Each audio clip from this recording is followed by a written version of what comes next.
Nah ini memang jadi satu hal yang saya khawatirkan, walaupun mudah-mudahan kekhawatiran saya nggak terjadi ya. Para pengambil kebijakannya menganggap agama itu cuman pelengkap. Apalagi misalnya, ini kan udah ramai belakangan, agama itu dianggap sebagai nanti bibit-bibit radikalisme gitu kan. Jadi daripada kemudian nanti menjadi penyemai radikalisme, mendingan di-cut saja begitu, atau kontennya diganti dengan konten misalnya budi pekerti. Tapi sekali lagi ini mudah-mudahan ini nggak terjadi Pak Ageng, karena kalau terjadi, waduh, kita negeri dengan mayoritas muslim, dan kita kan yakin banget bahwa nilai-nilai paling baik ya cuman di dalam agama kita begitu kan, yang jelas seperti begitu. Karena kalau misalkan dari budi pekerti, kita bingung yang mau diambil dari bukti mana nih gitu kan. Apakah Aceh, apakah kemudian di Jawa, Kalimantan, atau Papua kan? Beda-beda.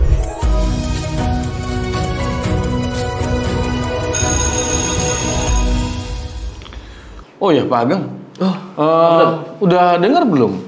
Ini ada yang sedang rame, walaupun memang lagi dikonfirmasi ya. Ada kabar bahwa pelajaran agama itu ya, dan juga hal yang berkaitan sama agama, ada wacana memang katanya akan diganti dengan namanya pendidikan budi pekerti. Pernah dengar Pak Ageng? Belum, Ustaz. Nah ini memang masih wacana, dan makanya menimbulkan juga kecaman dari beberapa kalangan. Kenapa? Karena ya kita kan negara mayoritas muslim gitu kan. Lalu kenapa malah kemudian agama ini akan coba diganti dengan budi pekerti seperti itu? Kenapa? Karena akan dampaknya nanti panjang betul. Walaupun sih saya berharap ini hoax gitu ya, tidak benar. Karena kalau benar, ini sangat keterlaluan ya, melihat kondisi kayak sekarang, agama malah coba diganti dengan budi pekerti, kan semakin tidak jelas. Sementara kita lihat sendiri hari ini kan, bagaimana yang namanya anak-anak kita, pergaulan itu kan, dunia internet, dunia maya, media sosial, itu kan makin bebas itu ya. Nah kalau misalnya sekiranya agama ini diganti dengan budi pekerti, ya, apalagi total belas itu kemudian dihilangkan, itu kan, ini kebayang akan seperti apa itu. Ini jadi malah yang terancam saya, Ustaz. Gitu ya? Saya guru agama nih, Ustaz. Wah betul, padahal ini saya lupa guru agama gitu ya. Ini mana belum sertifikasi. Nah ini Ustaz nih, saya baru tahu nih Ustaz nih. Apakah memang apa ya sekarang itu sudah tidak penting ya pelajaran agama itu, Ustaz? Gimana, Ustaz? Iya, saya makanya khawatir ya di kalangan pengambil kebijakan tentang pendidikan ini beranggapan bahwa agama itu cuman pelengkap dalam kurikulum. Kan itu kita itu. Di SD cuman 2 jam pelajaran dalam seminggu begitu ya. Sementara kan namanya matematika misalnya atau yang lain-lain ya gitu kan. Jamnya. Iya, dan kan kayaknya juga kurang ada penghargaan ya, dan kurang keren kalau anak misalkan dia dapat nilai 100 agamanya dibandingkan kalau misalkan dia dapat nilai 100 bahasa Inggris misalkan matematika begitu kan. Terus tuh sampai SMA juga begitu. Di perkuliahan juga cuma 2 SKS 1 semester SMP, gitu. SMA cuma 3 jam kan. Oh 3 jam malah gitu kan. Iya. Dan kan tadi saya bilang nggak ada perasaan bangga gitu ya kalau misalkan anak itu dapat nilai A misalkan 180 bandingin dengan tadi bahasa Inggris, kimia misalnya kayak begitu. Nah ini memang jadi satu hal yang saya khawatirkan, walaupun mudah-mudahan kekhawatiran saya nggak terjadi ya.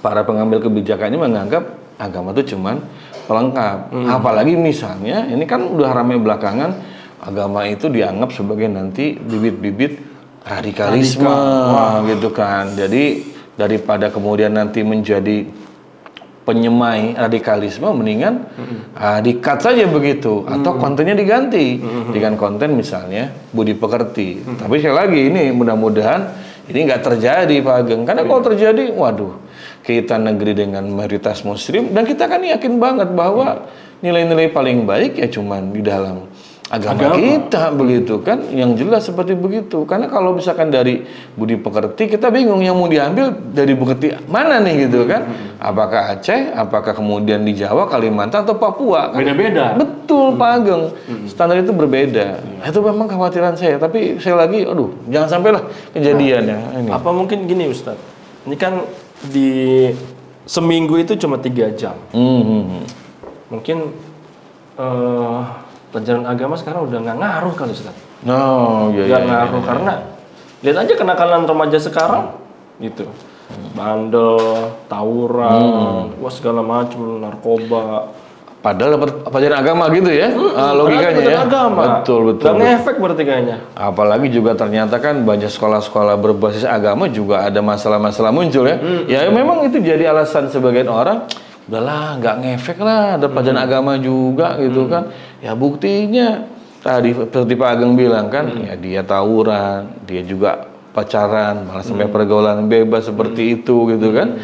Ya oke, memang itu bisa jadi satu hal yang koreksi deh ya buat kita nih sebagai kaum muslimin, juga Pak Aga sebagai guru agama ya, juga orang tua yang juga ingin anaknya punya kesalehan seperti itu memang satu koreksi buat kita juga. Tapi kalau kita pikir-pikir, sebetulnya bukan dari salah di konten agamanya saja. Satu, kalau kita lihat ya, namanya pelajaran agama itu kan sekarang hampir-hampir nggak menarik buat anak-anak sekolah. Kan jarang anak tuh kangen sama pelajaran agama. Sepengetahuan saya ya, kayaknya anak-anak itu nggak ada deh yang kangen, saya pengen belajar agama gitu kan. Di sekolah-sekolah umum seperti itu ya. Karena dia kan udah pelengkap aja, dan nggak penting dapat nilai bagus pun kayaknya nggak ada perasaan bangga, nggak ada perasaan keren. Orang tua juga nggak ada merasa bangga kalau anaknya dapat nilai bagus di pelajaran agama. Kalau nilai matematika 50 dimarahin. Gitu ya. Betul, bagian agama nilainya 50 nggak apa-apa.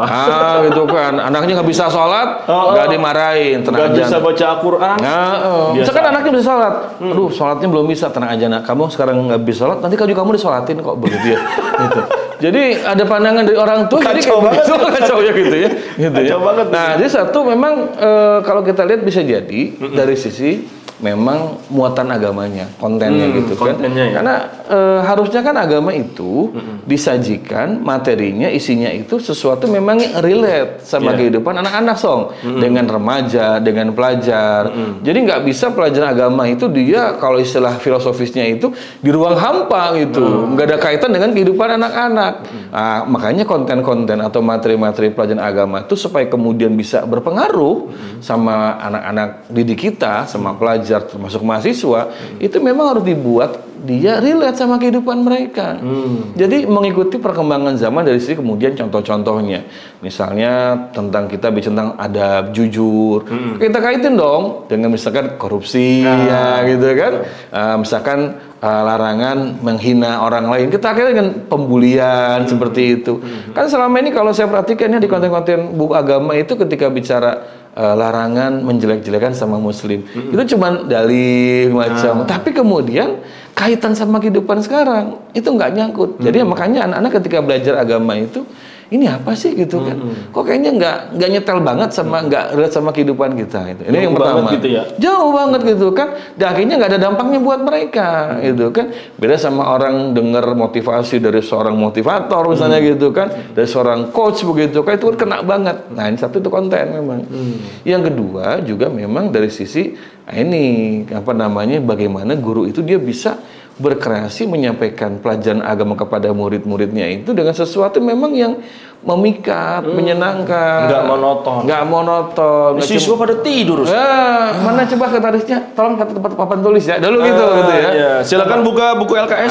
LKS-nya kerjakan ya, Bapak mau arisan dulu, misalkan begitu kan. Nah itu kan nggak sedikit kita memang mengakui banyak guru-guru, ya bukan cuma guru agama doang sih, tapi karena kita selagi bahas tentang pelajaran agama, banyak guru agama juga mereka memang kemampuan di dalam mengajarnya kurang komunikatif, kurang nyambung sama dunia anak-anak, terlalu menggurui gitu loh.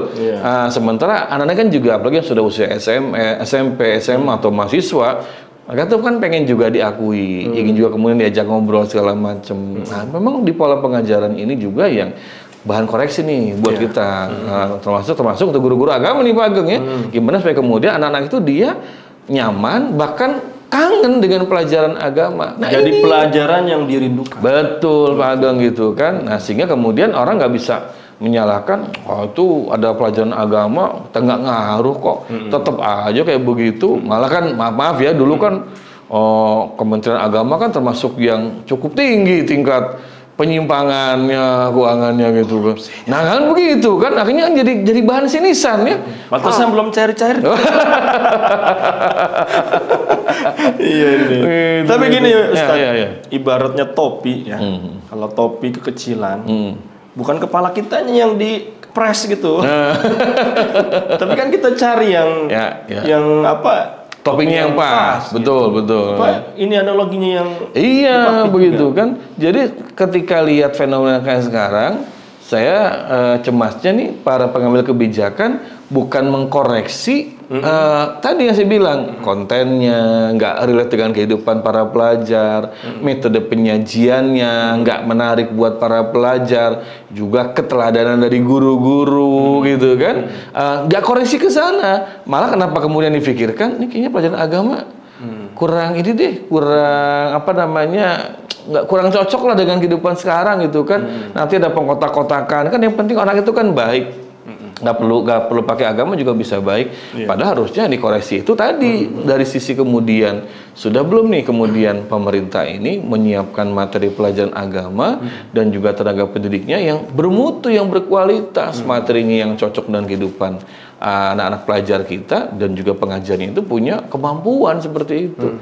Jadi harusnya koreksinya ke sana kepada pengambil kebijakan, bukan malah menyerahkan pelajaran agama. Kan gitu logikanya tadi Pak Agung bilang kan. Harusnya ditambah. Nah, tambah jam pelajarannya ya. Betul. Ya, kontennya perbaiki, juga kualitas gurunya juga ditingkatkan, termasuk kualitas kesejahteraan hidupnya juga ditaikkan gitu. Betul Ustaz, setuju nih. Nah, ini Ustaz, ini saya jadi penasaran. Ustaz. Kenapa ini wacana ini ada wacana pengen dihilangkan ya agamanya?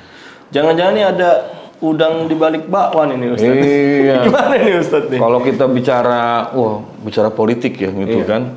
Memang kan ini sudah berapa tahun belakangan ada kebijakan namanya deradikalisasi itu kan, agama dituduh menjadi bibit-bibit gerakan radikalisme, kekerasan. Malah kalau dulu Pak Ageng ingat kan ada satu opini rohis sarang teroris. Nah, itu Ustaz. Dan sampai itu, Ustaz. Dan sampai sekarang itu akhirnya pengajian-pengajian di sekolah-sekolah umum itu relatif vakum itu dibandingkan dengan sebelum muncul isu seperti itu.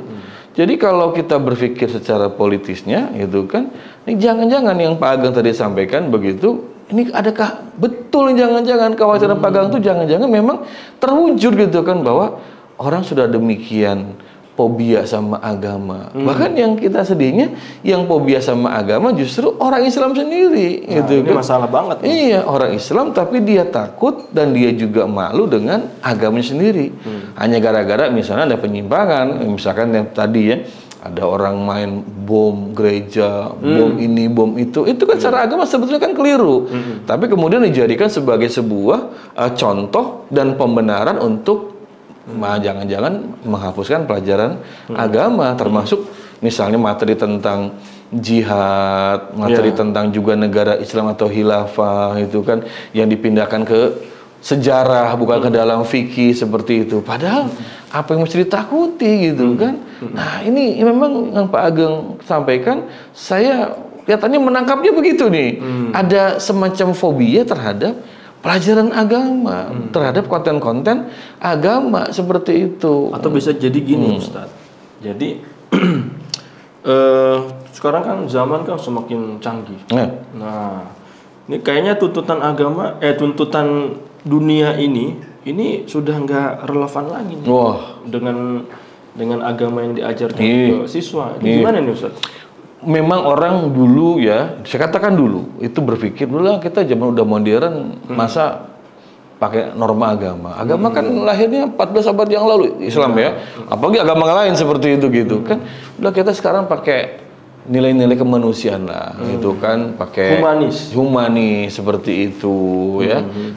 Tapi kenyataannya ya, ini Pak Ageng juga kalau kita lihat justru di barat seperti benua Eropa, mereka yang punya sejarah trauma dengan agama, kita kan tahu dari mana munculnya paham sekulerisme, pemisahan agama dari kehidupan di Eropa begitu ya, karena mereka trauma dengan agama mereka seperti itu. Akhirnya agama dijauhkan, disingkirkan.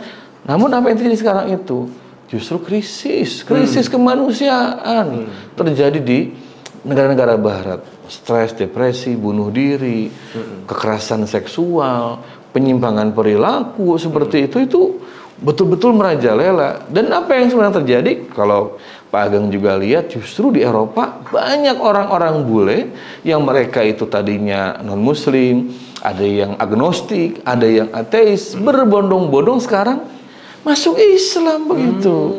Artinya mereka akhirnya sampai pada satu titik di mana sadar bahwa Islam itu ternyata agama yang memberikan keselamatan untuk mereka. Nah, saya khawatirnya di Barat itu sudah ada fase balik ke agama, di kita baru fase awal begitu.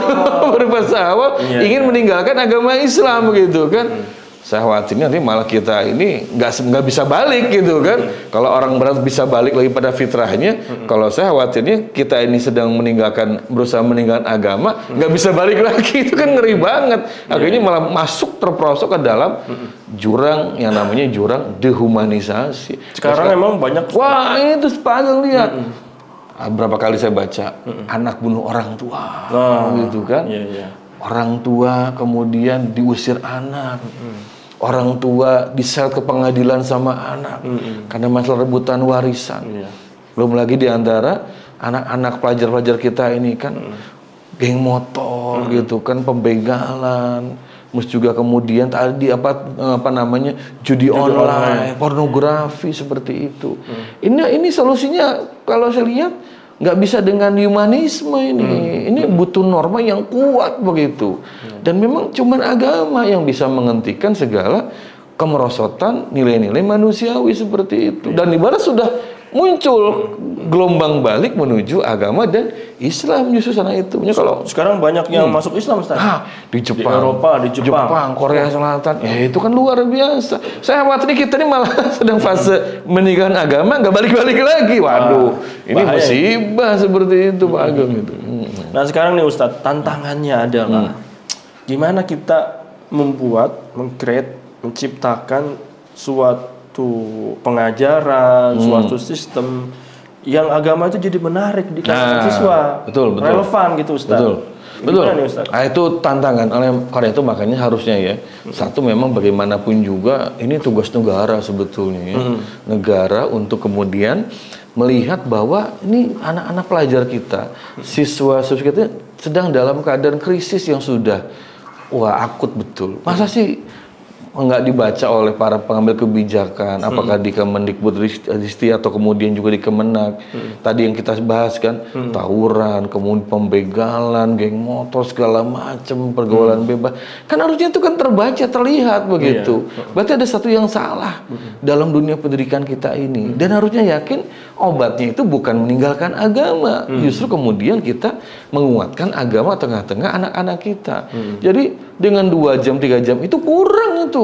Harusnya ditambah dan diperkuat begitu. Termasuk tadi pemerintah harusnya membuat konten-konten agama itu, pelajaran agama itu yang dia materi-materinya itu relate dengan kehidupan anak-anak pelajar kita ketika bicara iman pada Allah, bukan hanya menghafal sifat-sifat Allah, tapi juga dikenal pada anak Allah itu Maha Penolong. Jadi kalau kamu ada kesulitan, don't worry, Allah Al-Qawi, An-Nasir, segala macam. Jadi kemudian munculkan harapan hidup bagi anak-anak. Sekarang mah kan gitu, Tan. Kalau lagi galau, larinya ke sosial media. Bikin status, curhat, atau kebut-kebutan yang motor, cari pelampiasan. Itu karena mereka tidak tahu bahwa kalau mereka sedang dalam kondisi galau, ada Allah.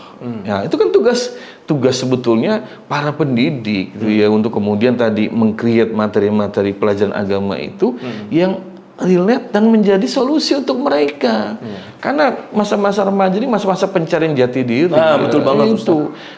Sodorkan kemudian profil-profil para ulama, para sahabat yang mereka itu punya karakter yang kuat begitu kan. Jangan kemudian mereka mencari profil jati dirinya misalnya ke tokoh-tokoh game online, idol-idolnya. Ditanya, kamu kalau sudah besar pengen jadi apa? Aku pengen jadi Alucard, jangan begitu.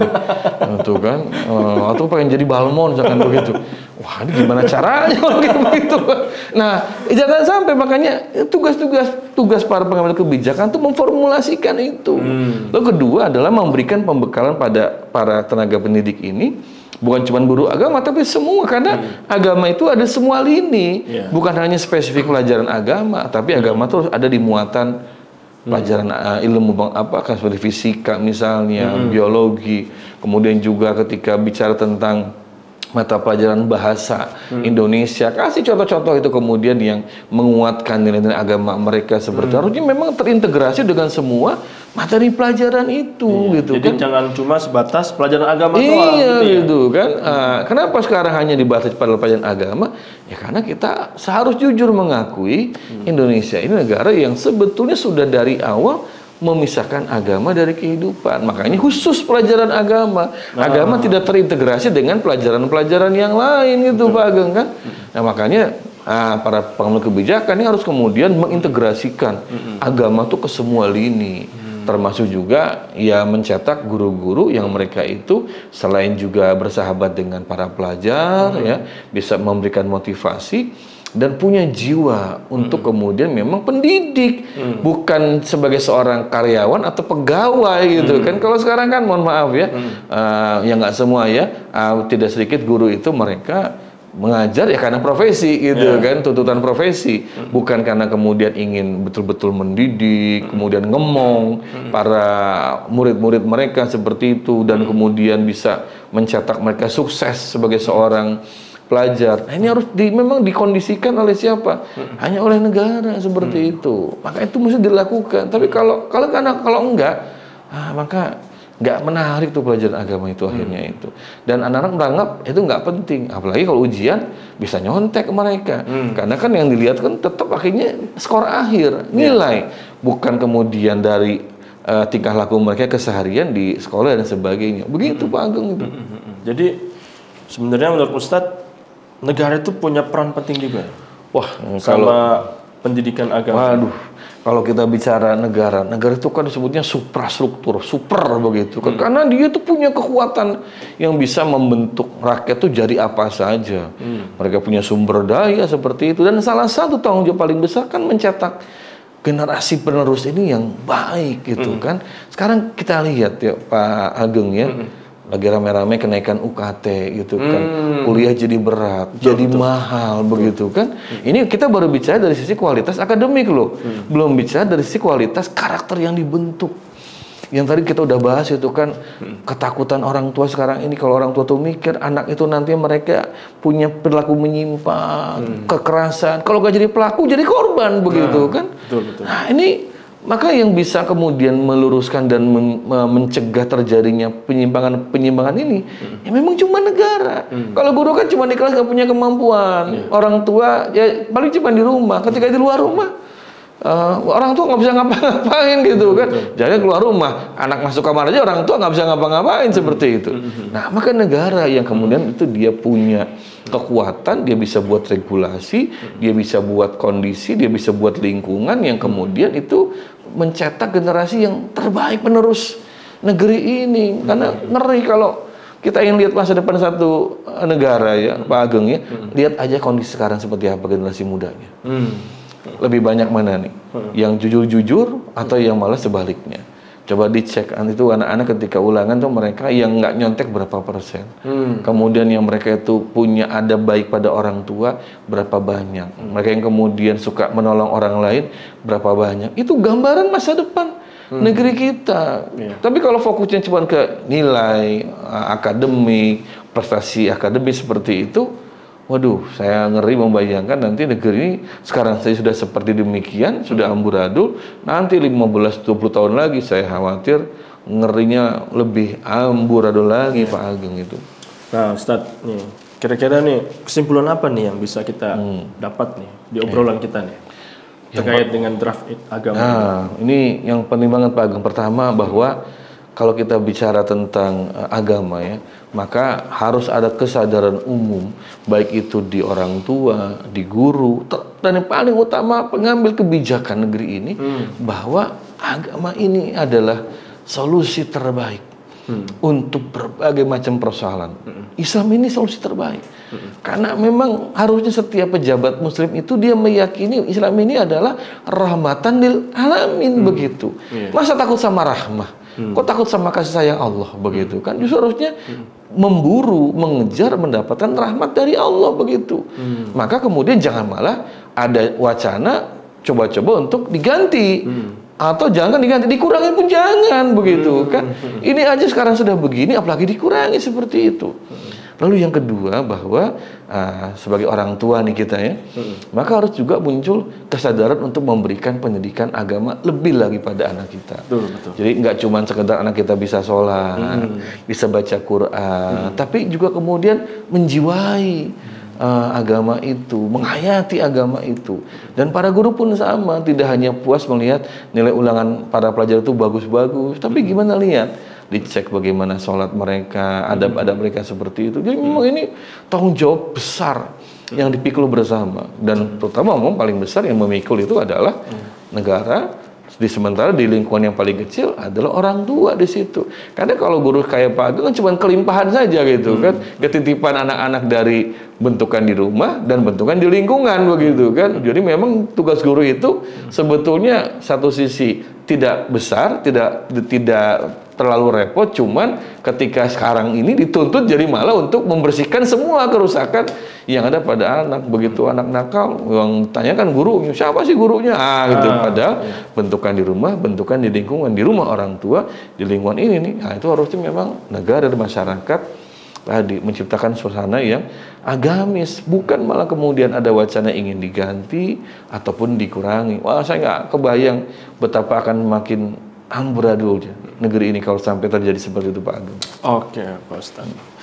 Ustadz, nih panitia udah menghubungi. Baik. Ini katanya Ustadz mau ngisi kajian. Baik. Pak Ageng, mudah-mudahan kapan-kapan kita bisa terus lagi ya. Ustadz. Terima kasih Ustadz. Sama-sama. Ayo, Pak Ageng. Assalamualaikum. Waalaikumsalam warahmatullahi wabarakatuh.